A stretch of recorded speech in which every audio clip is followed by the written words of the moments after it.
Phantom Menace remains one of the most controversial Star Wars movies of all time, and that's saying quite a bit. It was the first post-original trilogy movie, and many were shocked by the tonal changes, the slapstick humor, and by some of the story choices made by George and company. Still, many others quite liked it, and we know that fandoms get a little bit strange when new entries in their favorite series are released. I thought it'd be fun to take a journey back to 1999 to examine how the internet first reacted to the Phantom Menace and how the general consensus changed, if at all, in the subsequent years. And to be clear, as a kid, I loved Episode 1. I had all the collectible stuff from Pizza Hut and KFC, and between my own viewings and the many birthday parties I was invited to, I must have seen the movie more than a dozen times. Obviously, as an adult, I can look at the product with a bit more objectivity and see its flaws, but my point is, when evaluating the zeitgeist, I don't have any hate for the prequels, and personally, I'm a fan of that era. The hype before The Phantom Menace was unreal. Are there any of you that think this is going to be a lousy movie?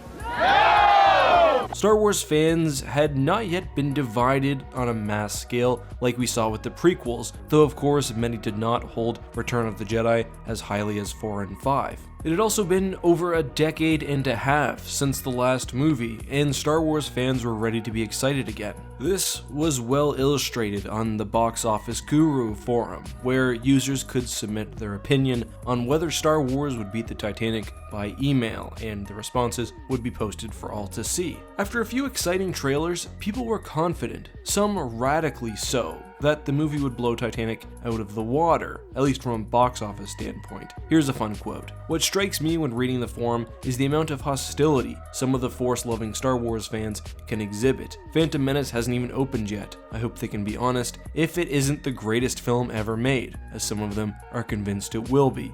Clearly, that was from Nostradamus. Of course, The Phantom Menace earned only half of Titanic's $2 billion box office haul, despite George Doyle's assurances that, and I quote, "Many reviewers disagree, but this new movie will provide groundbreaking special effects and a plot like no other. Ultimately, this will prove to smash all other movies into dust." Speaking of reviewers, as George hints at, some were negative, but others, like Roger Ebert, who gave the movie 3.5 stars out of 4, were positive. As a bit of an aside, I would like to highlight a quote from the New Yorker's review. "Mr. Lucas still champions wondrous visions over bleak ones, and sustains his love of escapist fun. There's no better tour guide for a trip to other worlds. Bon voyage." I focus on this because this sense of fun sums up how many fans and general moviegoers reacted to The Phantom Menace in the initial days and weeks after its release. There was also fairly wide praise for the special effects, and even Jar Jar was seen in a way as groundbreaking. However, pretty soon people started honing in on the other mechanical issues with the storytelling, and the website SFGate titled their review, "Breathtaking Animation, Flat Human Story." Outside of reviewers though, actual fan reaction in these early days was a little less nuanced. Of course, we have Kevin Smith, as always, and I don't mean this negatively, overexcitedly using the "behind Empire" phrase, which has now been used for every Star Wars movie since The Empire Strikes Back. Here's the quote. "Of the film, I can say many things, but the long and short of it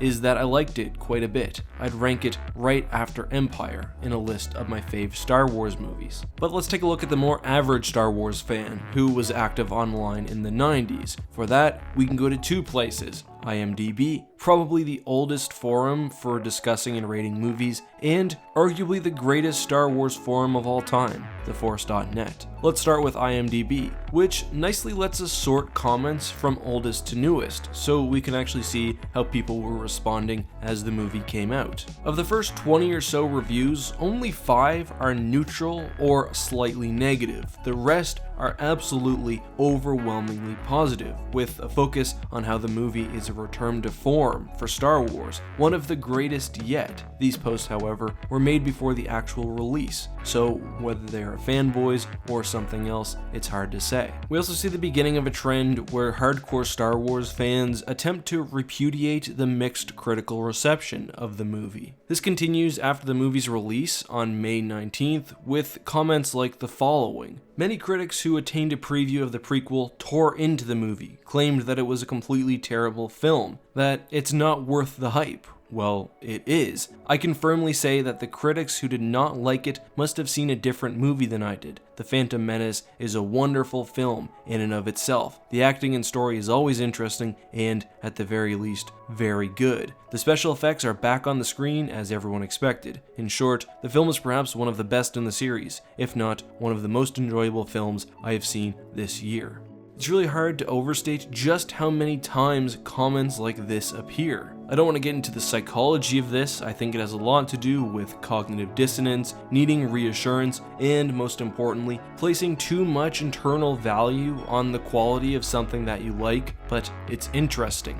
And we can actually see people who have seemingly come to their senses, and I don't say that like the movie is objectively bad, but when we scroll through old reviews, we can see ones where the review texts are overwhelmingly positive, but the ratings themselves are negative, indicating that someone had a change of heart and gave the film a lower score. That's not to say that there aren't negative comments, there are. Most of them mention a distaste for the script, some of the acting being poor, and the slapstick comedy, though not many mentions of midi-chlorians. It would be a fair assessment to say that online reaction on IMDb immediately upon the film's release was a lot more positive than it has been since then. But what about other online communities in the late 90s, early 2000s? Let's look at the Force.net, which had boards for both the prequels and the Phantom Menace. Unfortunately, the vast majority of the pre-2001 content was lost during a server transition.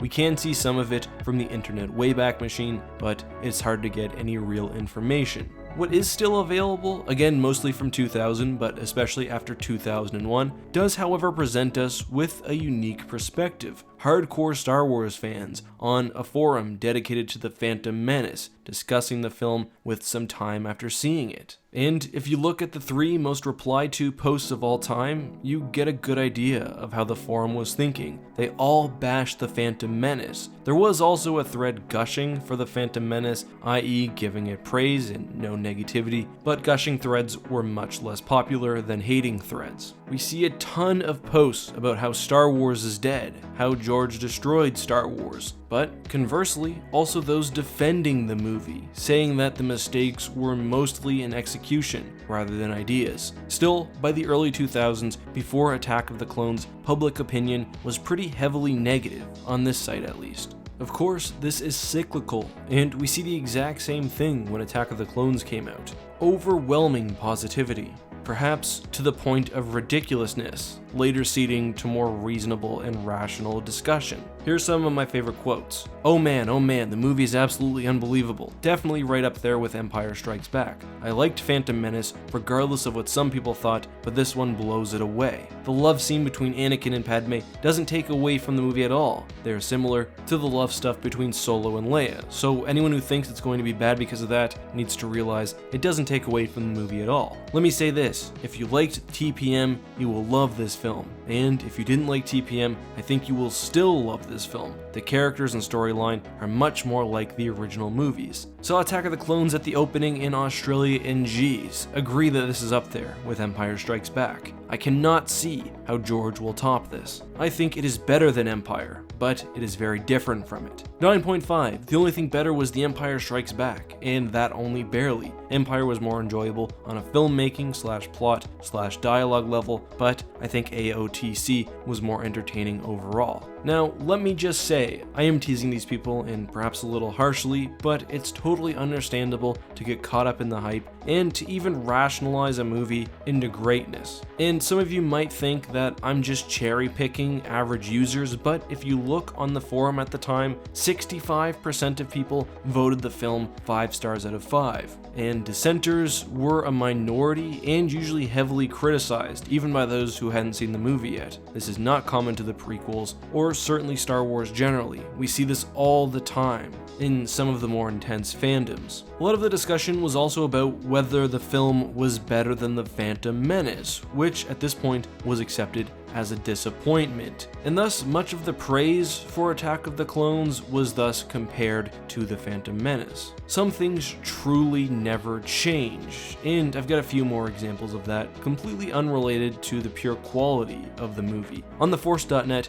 we get a post about the feminization of Star Wars, with people complaining about, I quote, feminist pandering, the filling of minority quotas, and how political correctness now supersedes all logic and common sense.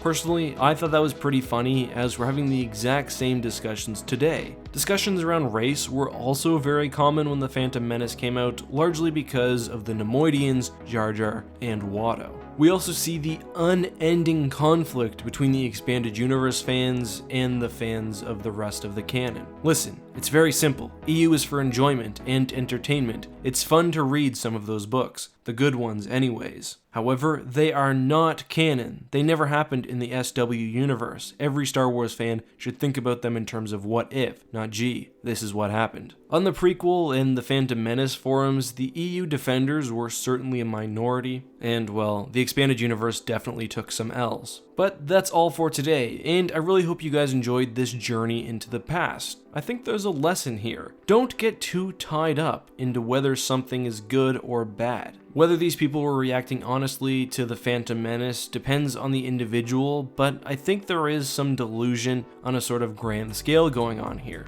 Regardless of the quality of a movie, there are communities that will say that it's the best thing ever, or say that it's terrible. There are people who wanted Solo to fail, and who were decidedly calling it a bad movie before they knew anything about it. There are other communities who will do the opposite. Honestly, it's not worth the stress. Go in with an open mind, enjoy the movie, make your own determinations, but don't worry about it too much. Or at least that's my opinion. What do you think? Did you enjoy this? What did you first think of the Phantom Menace? And were you active on any of these forums at the time? Also, if any of you have archived versions of the old Force.net boards, I would love to see them. I'm sorry to say, but still no Q&A today. We'll get back to that in the new year. But until then, this has been EckhartsLadder. May the Force be with you.